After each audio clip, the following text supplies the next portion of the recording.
Uçrashsaq pinhanda, yalğız qalğanda, şirin duyğu yürekni ilgiga alğanda, aytolmayğan izharni ko'zlar so'zlaydi.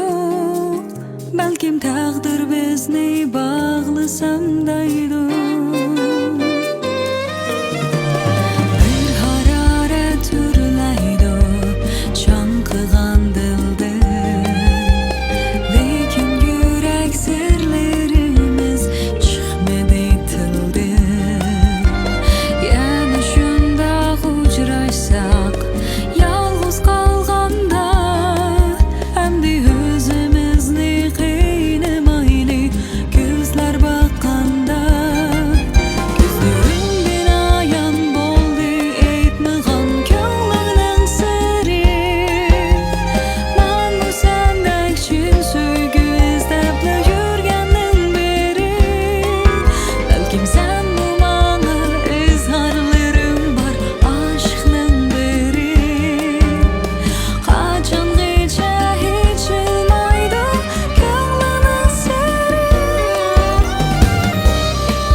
Uçrashsaq yalğız qalğanda, hamda o'zimizni qiynamayli ko'zlar boqqanda.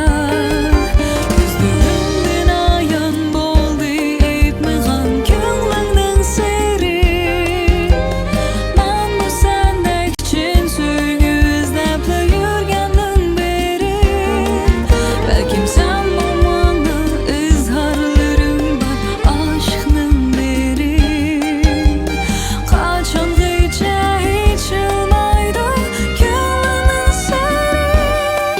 Ko'zlarimdan ayon bo'ldi aytmagan ko'nglingning siri. Men bu sendek chin so'ygu izlab yurgandan beri. Balkim sen bu mani izhorlaring bor aşkning